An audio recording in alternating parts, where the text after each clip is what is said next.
with 3.5 months left in 2025. Mike. How's the real estate market been treating you? Okay. So here's what's interesting. If you're an agent in this room, I know you fit in one of 3 categories. The first one is 2025 has been very, very uncomfortable. Yeah? Yes. Yeah.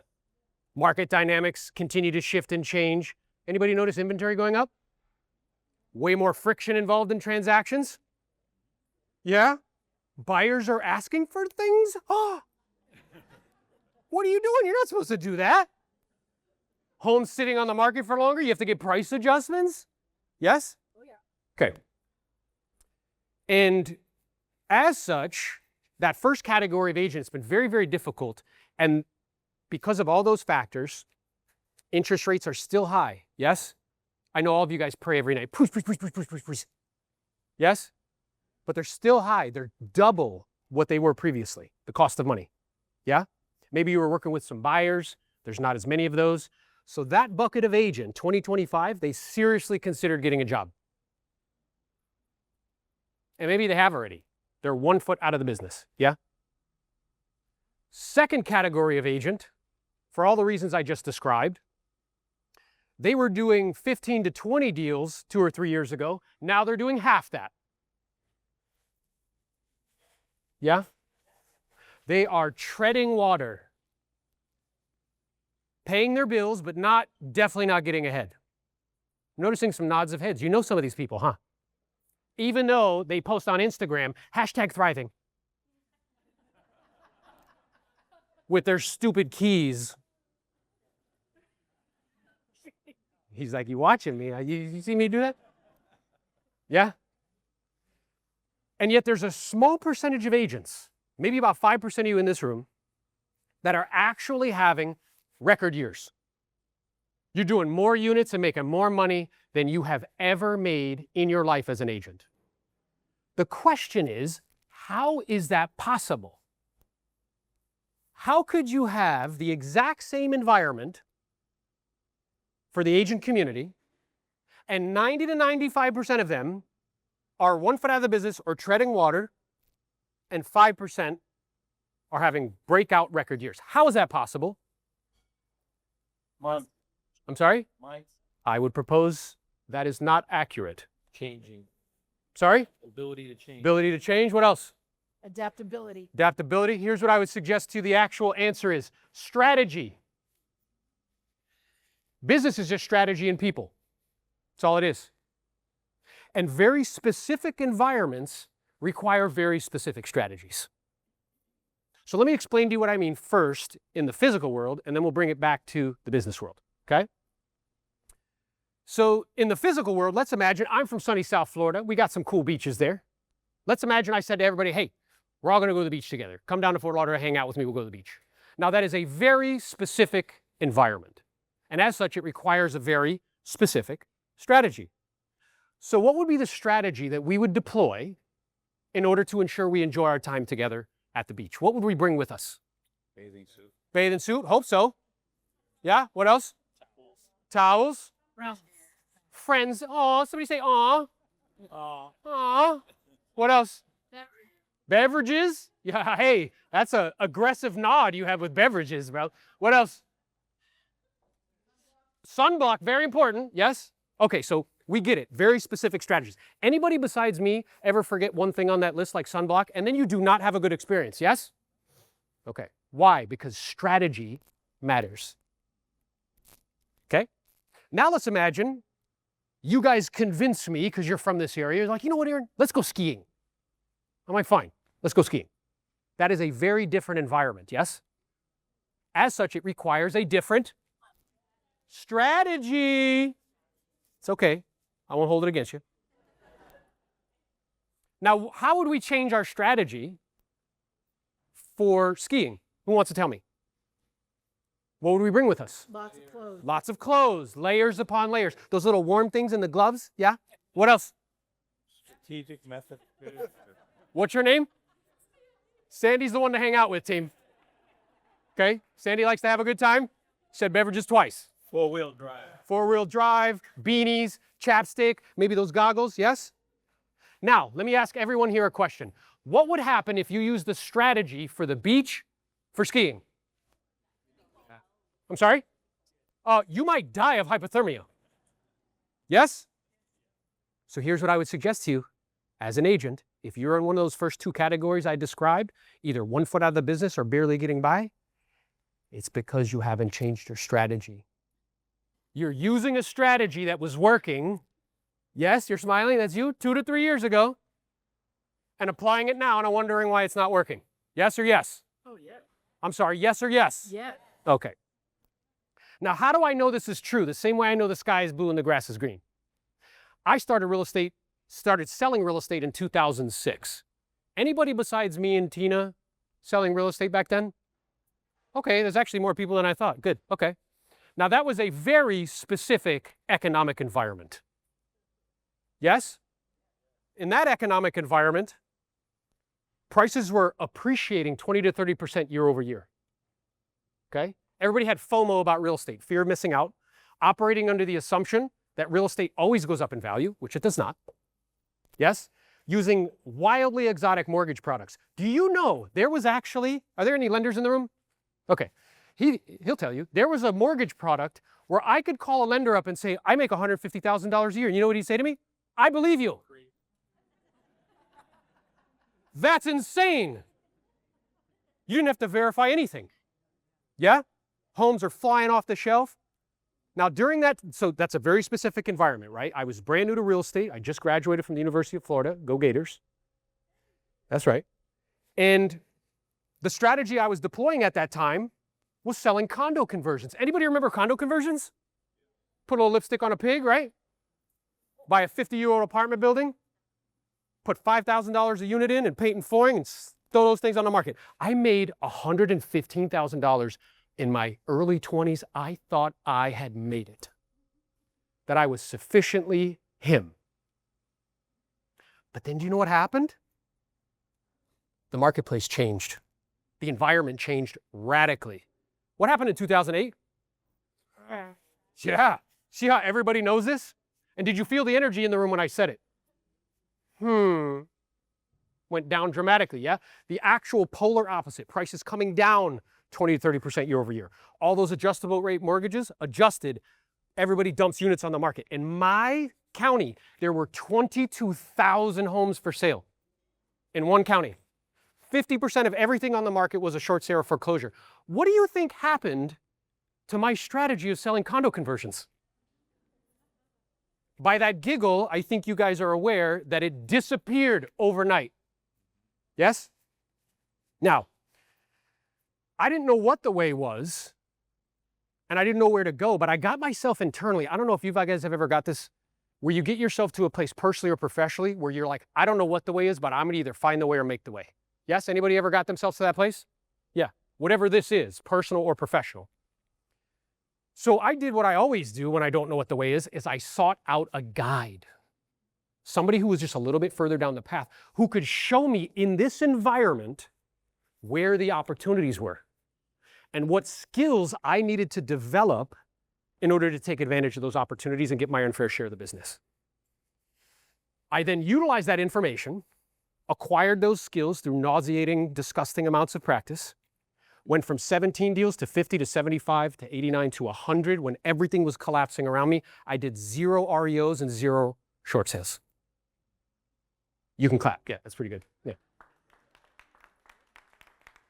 So, for that reason, I know, again, the way the sky is blue and the grass is green, that in any economic environment, there is always an opportunity in real estate. You are one relationship away from finding it.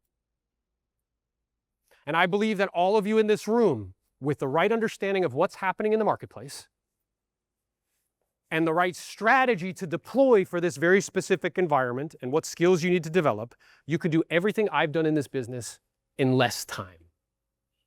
Okay? I spent the last 18 years of my career, I sold 2,000 properties, 80% being listings sold. I started a coaching company 10 years ago, teaching agents how to sell real estate at high volume. That was named the top 25 coaching companies for agents that want to learn what to say and how to say it in 2025. I used to own part of a KW office. I sold it back. And in 3 years, I've attracted 452 agents in 16 states to the elite builders. So what we're going to do for our time together today is I'm going to show you, number one, what's happening in the marketplace. Number two, has that been going on while I've been talking? Number two is where the opportunities are. And number three, what skills you need to develop so you can get your unfair share of the business. Who's up for this? Say aye. I'm sorry. High energy equals high income, okay? I know I didn't fly from Fort Lauderdale. You didn't wake up today, drive away from wherever you're driving away from, BON, from family and friends and other things you could be doing for that level of energy, okay? So I'm going to ask that question again, and I want you to respond with the level of energy that's appropriate. As though what I'm about to share with you has the capacity to increase revenue by at least 6 figures in the next 6 to 12 months and multiple millions of dollars in the course of your real estate career. That is not hyperbole. Everybody ready for this? Yeah. Okay. Remember, appropriate amount of energy. Yes. So who is up for learning what's happening in the marketplace, where the opportunities are, what skills you need to learn so you get your unfair share of the business? Say aye. Okay, now I want you to maintain that level of energy as we have this conversation, okay? So, what's actually happening in your guys' marketplace? Well, here's what's happening in terms of inventory. So we can see here, going back from 2019, ultimately, what's happening to inventory once we hit 2025? It's going up dramatically, yes? And the thing that you need to understand is when it goes up dramatically, there are certain skills that none of you have had to use for an extended period of time, like get price reductions. You know what I find amazing? All you guys think you're great negotiators. Tell me how much skill is involved when all offers come in at the asking price? 0. Yeah? Yeah. Right. And what's interesting is we want to take all the credit when prices go up, but when they go down, they're like, no, it's not my fault. What are you doing? Don't talk to me. Yes? You got to get better at framing the pricing portion of the listing presentation because things are changing. You got to get better at presenting offers that come in less than the asking price. These are skills that I need to develop as the marketplace shifts and change. Now, the sales are staying about the same. So again, when inventory rises and demand stays the same, what happens to prices? Drop. Everybody should say that louder. What happens to prices? They come down. Those are called the facts. It's the way it is. So instead of praying about it being different, wouldn't it make sense for me to learn the skills to be able to help people to self-discover that that's what's happening? Absolutely. Okay. Now, what's also happening on a macroeconomic level is we have the highest level of inflation that we've experienced over the last 5 years. Anybody notice that like you go out to a restaurant, it's $100 now for everything? Dude, I took my kids to get smoothies and it was like $50. I'm like, what happened? It's like 4 smoothies. What are we doing? Acai bowls are $20. What's happening? That's called inflation, team, just so you know. And every time we pray for lower interest rates, guess what it means? More inflation. Yes? Yeah. Okay, so we also have the highest record of student loan debt that we've had in this country. We have the highest record of car loan debt and the highest record of credit card debt. It's just the way it is. We need an accurate assessment of reality in order to produce a good outcome. I have to see what's true, not what somebody, like what I think is true or what I want to be true, but what's actually true. Okay? The other thing that happened, I don't know if you guys know this, but 2 months ago, the United States credit rating was dropped for the first time in 100 years. Anybody know that? Lenders do. Yeah? How does that affect what we do? Hey, you notice the energy in the room when we start talking about this stuff? Can't we just get motivated, guys? Can't you tell me you can do it?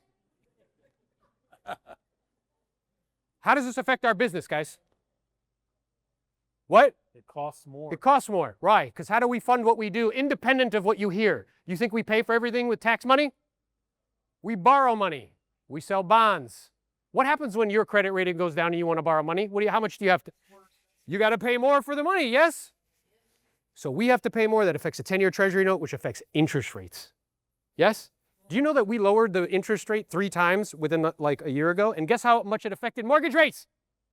0. Nothing. So all you guys posting, oh my God, guys, interest rates lower, yeah. I watch you. Okay? You got to see what's true. This is just reality. Okay? Again, the last time Mortgage rates were this high. They stayed that high for a decade. Say it with me. Decade. Here's my question. Is your business right now and your lead sources and the skills that you have, is it designed to be able to withstand 7 more years? Or am I praying to the real estate gods? Oh, putty, please. You'd still adjust. I have to adjust what I'm doing. I need to change my strategy, okay? So that is what's happening, yes? Yes. Okay, that's an accurate assessment of reality.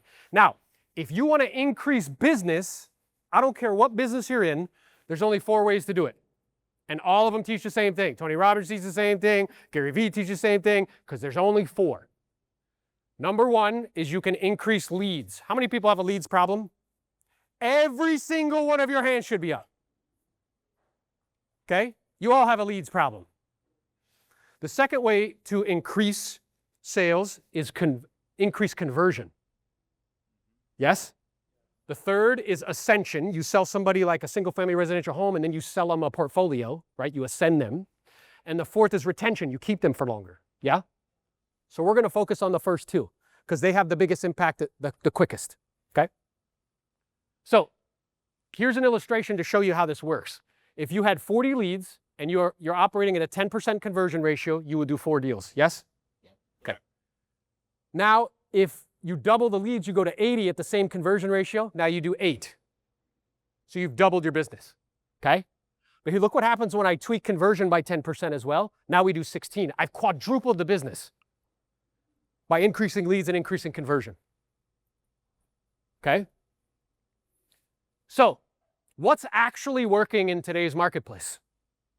Now, let me ask you a question. What I find so interesting is the gurus in our space, yes? The ones you run to and do all those testimonies. This is amazing. He told me I could do it. Do you know what they recycle all the time? The 4 horsemen. Expireds, cancels, for sale by owners, just listed, just sold. Yes?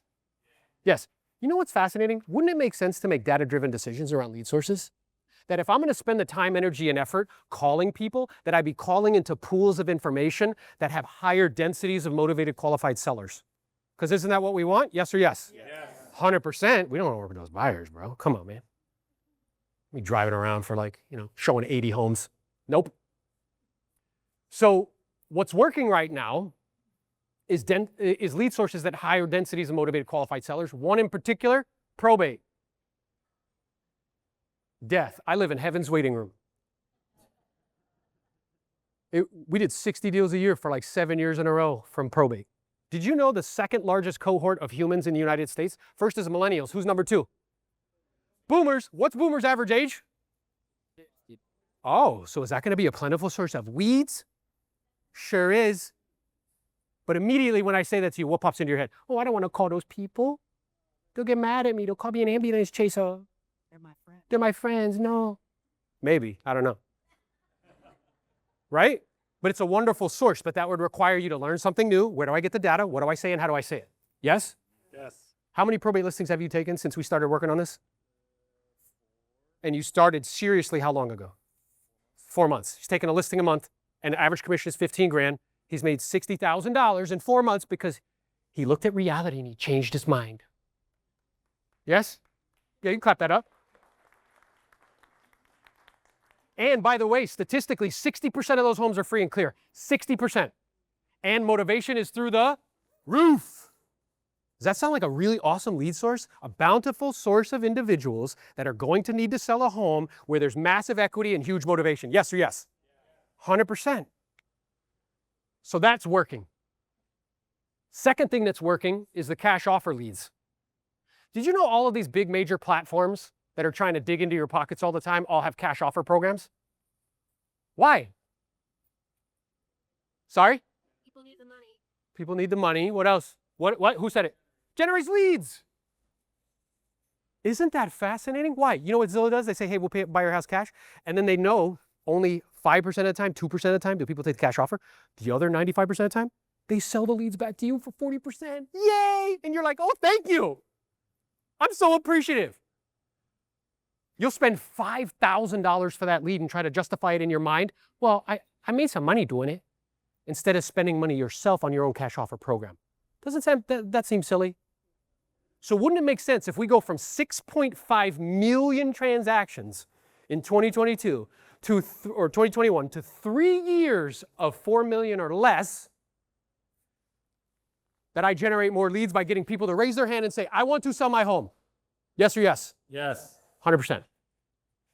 And why is this working so well? Remember where I showed you that inflation thing? I showed you inflation's really high, and I showed you that credit card debt, education debt, car loan debt is at its record high.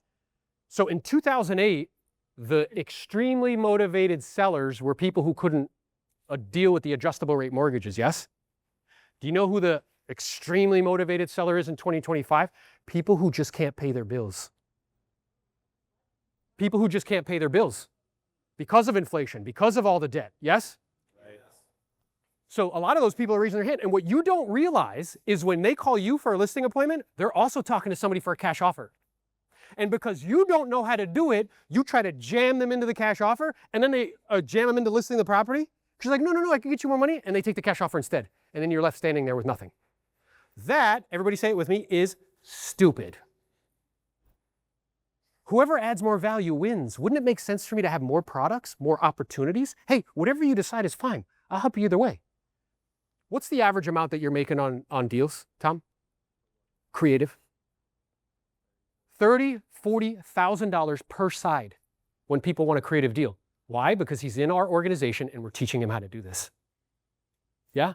The other thing that starts to happen with these cash offer deals is because only 5% of people, 2% of people are going to actually want the cash offer. What are the rest going to want to do? List her out. Oh. But Edwin, everybody else is telling me to do open houses.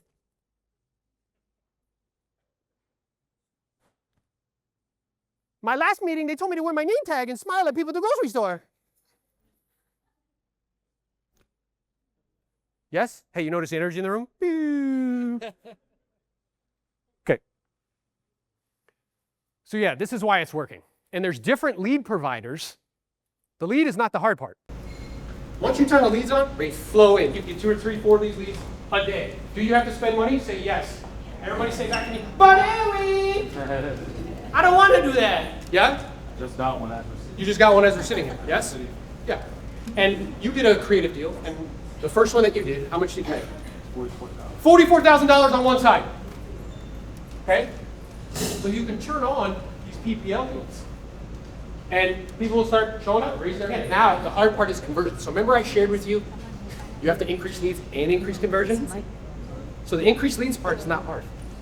Whether it's probate, you're adding that. You just have to learn how to do it. That's super vibe. Whether it's the PPL, you spend a little bit of money to turn the PPL. Why is that? 30. The conversion is what to say and how to say it, and also understanding product research. Like understanding these different types of deals that are happening all over the place. We're just not participating in that. Because all of your offices are training you to only do one thing, which is to list house. Make sense? And you created a whole new, wholesalers shouldn't exist. You just go there and try to convince them to list it. And then they sell it to the wholesaler. And the wholesaler makes $80,000. You're like, yeah, who cares? Because it's selling. Yeah, you know that? 100%. Think about everybody you've ever met with that said they want a cash offer and you tried to convince and they didn't do it and they did something else. You know how much money you left on the table? You leave a tremendous amount of money on the table when you do this. Okay? So here's what this model is. You take all of your leads, past client centers of influence, COI, probate, cash offers. You dump them into a funnel. The funnel is you having conversations with them. You learn the skill because you don't get more because you want more. You get more because you become more. You have to learn how to do this. Yes? Yes. The real estate gods aren't just going to come down and there you go. No, you got to figure it out. And you got to roll with people who can help you to figure it out. Because a lot of you guys go to your broker and say, hey, I want to do this. You know what they say? No. They do. Nope, it's too risky. I'm not going to do that. Okay, great. So it goes through, and then what drops out at the bottom is either it's a retail sale. Great, we'll list it for you. No problem. Or it's a creative deal. So what ends up happening is your retail business goes up. And because the rips are so high, as you're hearing, $30,000, $40,000 a side, your overall revenue goes up. Does that make sense? Tom, what are you on track to do this year? Total revenue? You can say it out loud. How much? 450? How old are you? 27.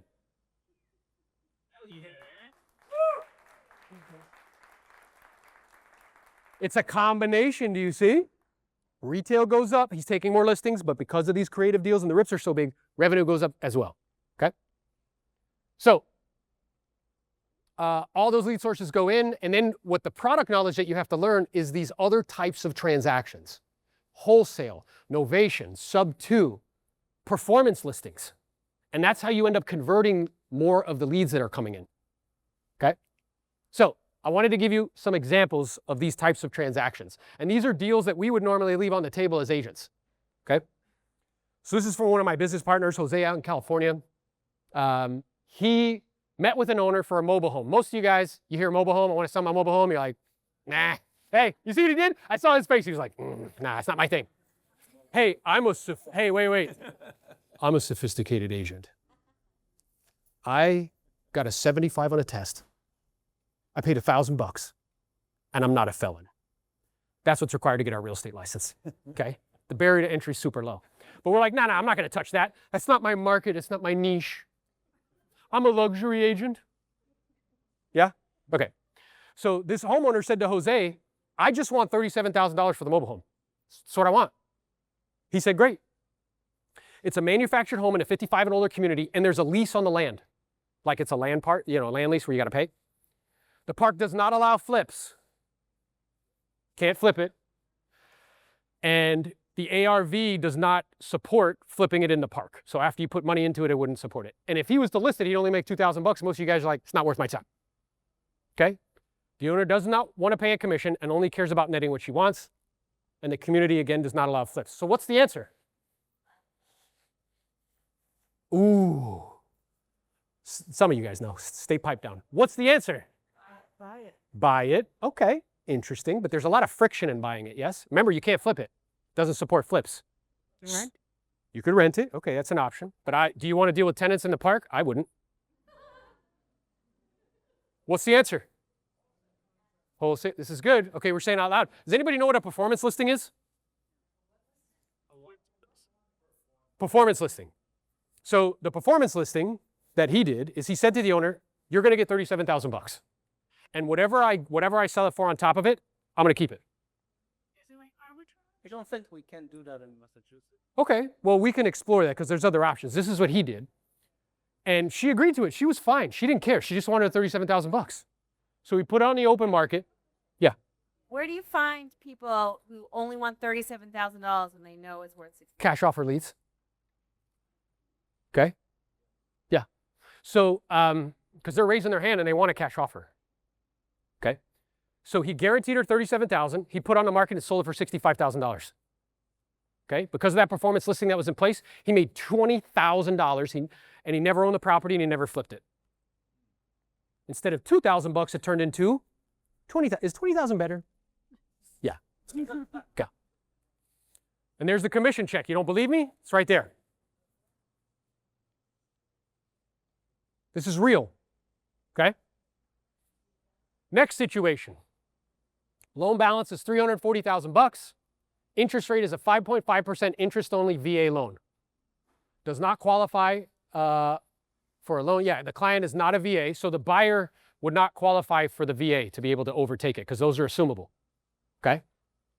It was listed for $375,000 with a 6% fee, and guess what? It didn't sell. Any of you have these people that like bought in 2022, 2023 that don't have that much equity, and they come to you and want to sell, and with your commission, you can't help them? Yes? Correct. Okay. So that's this situation. They had no offers. They need to sell. Because of that, that mortgage rate, it's $2,900 a month for the PITI. If they rented the home, it would be $2,800, so the cash flow is very slow, and the owner wants $15,000 in his pocket after commissions. What's the answer?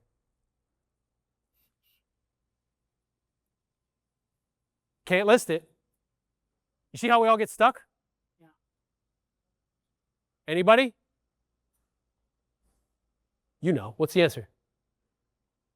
Yeah. What do you think it is? Was this the Okay. So he's like, I don't know. All right. So anybody know what subject to is? Subject to the note. That's right. So he did it subject to. He got $15,000 in commissions from the buyer. The buyer brought the money. $15K to the owner. All closing costs. Increased rent to $2,900. Buyer is a plumber. and there was no need to get them qualified for the loan, and they were able to execute on this transaction, and he made money. You see, if we're as an agent and we have this myopic thinking that the only way to help them is to list it, me and you would have went to that listing appointment and been like, I can't help you. But then somebody steps in on the creative side, they help them and get paid. I want you guys to get paid instead of them. Okay? Here's the next situation. Any of you guys ever talk to a seller who says, yeah, I've owned this rental property for a long time, but I don't want to sell because of capital gains? Anybody? Yeah. And then we try to be like, well, you know, we try to convince them, right? So that was this homeowner. Bought in 1990 for $165,000. It's worth $900,000. He wants out of the rental game, hates dealing with tenants. Okay, he's about 60, wants to simplify, does not want to pay capital gains or depreciation recapture. That's important. Yes? And he doesn't want to do a 1031 because what do you have to do in 1031s? Buy more property. Okay? And he wants a step-up basis, and he's okay with earning 5 to 6% residually. That's an option. He could do that. He didn't want to do that, by the way. What type? There's a specific type. It's in this area, guys. Anybody hear of a Delaware statutory trust? Delaware statutory no, I haven't heard of that. A Delaware statutory trust is like a syndication where a homeowner like himself could sell the property, put all of the proceeds into the syndication that owns real estate. It'll pay him out 5 to 6%, and he'll only pay taxes on the distribution, not on the whole amount. He met with 3 different agents, and Jose was the only one who told him how to do this.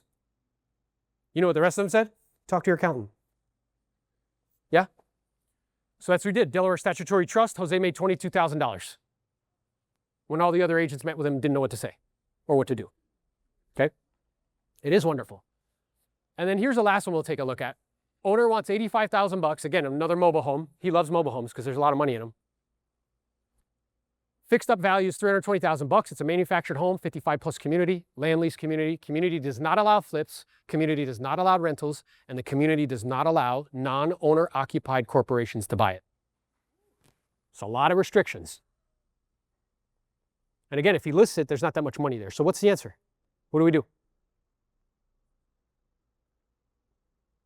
Man, I can hear the wood, smell the wood burning. Okay? What do we do? He did a joint venture with his father-in-law, who happens to be 55 or older. Yes? It wasn't a flip. He bought it with the intention of fixing it up and living there and changed his mind. Yes? He paid his father-in-law about like 7 or 8 grand to do it. They bought it, fixed it up, sold it, made $73,000 on the flip, and made $10,500 on the commission. $80-something thousand off a mobile home.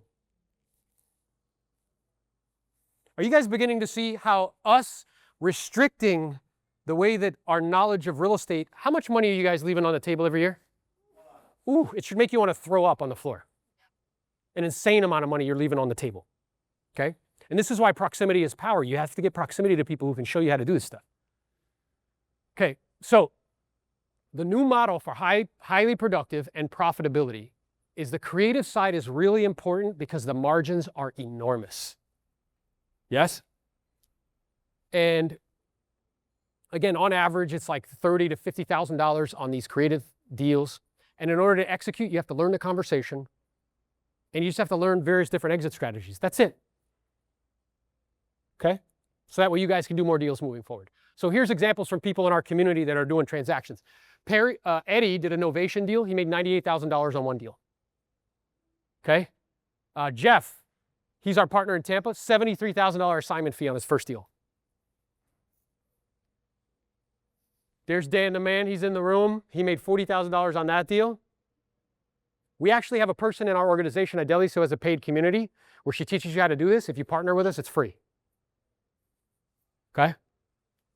So here are 2, you can take screenshots of these. These are 2 videos of me and Jose walking people through the conversation of how to convert these types of leads. What types of conversation to have, the kind of pre-qual that's required. Okay? I'll leave that up for a minute. Everybody got it? Okay. So here it is in a nutshell. You put all your past clients, let's say like probates, cash offer, COI, you put them in a funnel. You learn how to ask a lot of detailed questions to figure out what do they want? Not what you want, but what do they want? And what's most important to them and why. Anybody besides me ever met with somebody that it didn't matter if you walked on water, they were not going to list the property. Didn't matter how much you could get them. No matter how much you tried to convince them. Yeah? Right. And guess what? They still ended up transacting, just not with you. It's crazy. Okay? So you put all of them in here, you ask a lot of detailed questions, find out what they want. What pops out is either retail or creative. And then you learning the wholesale, the novation, the sub 2 and flips.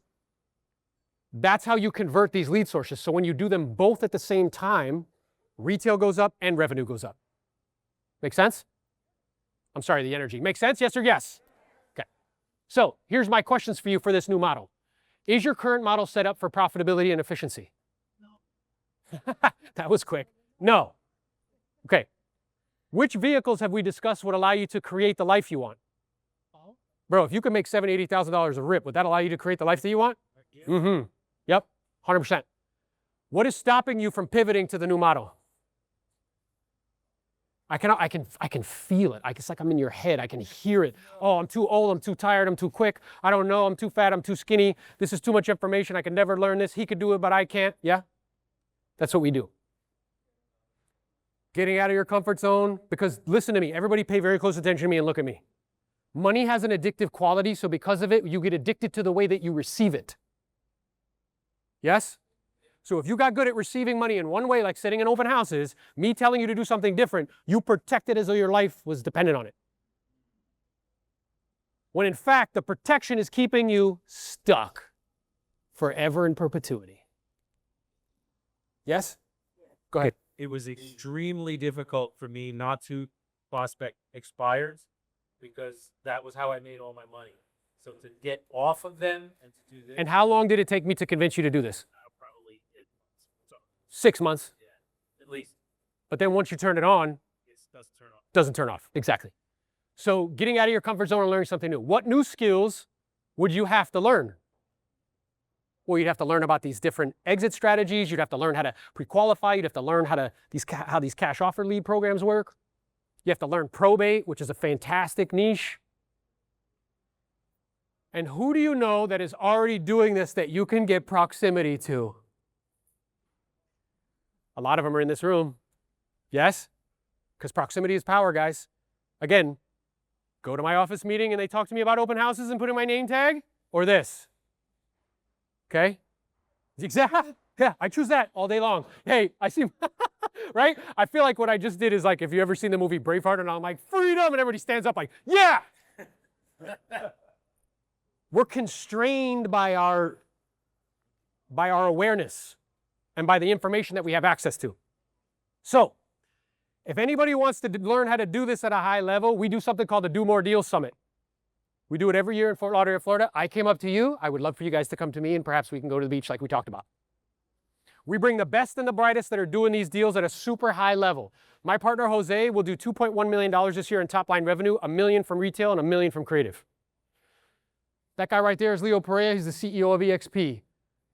So we bring the best and the brightest. If you want to learn how to do this in really high level, come to the retreat. We did a early bird special. We already sold over 100 tickets. I like the way Boston feels, so I feel like I can extend that discount to you guys for 48 hours. We'd love to have you there, okay? So with that, what I'd like to close out with is that I am aware that all of this information can be extremely overwhelming. I just gave you a fire hose where you were probably like, ah, right? And I know that economic environments can seem scary when they change. I'm also aware that a lot of things have happened this year, and particularly within the last couple weeks, that can engender fear. Yes? The thing I need you guys to know is that the #1 most repeated verse in the Bible is don't be afraid. The #2 most repeated verse in the Bible is I am with you, and the #3 most repeated verse in the Bible is God is good. So with that, I want to put a signature, an energetic signature on our time together. So everybody stand up. And we're going to end this meeting the same way I end all of my meetings, is with 2 claps and a Ric Flair. Now, If you do not know who Ric Flair is, I feel bad for you. So the way this is going to go is I'm going to say, give me 2 claps to Ric Flair, and everybody's going to go clap, clap, and then it's just woo, like you let it all out. And I want you to let it out as though if there's anybody in like any proximity to where we are, they are like, what in the world are they doing in there? Everybody up for this? Say yes. I'm sorry. Everybody up for this? Say yes. Okay. Oh, that feels so good, doesn't it? Ah, I love that energy. Okay, okay. Give me 2 claps to Ric Flair. Let's go have an amazing rest of the day on purpose. My name is Aaron Novello. If I can help you in any way, let me know.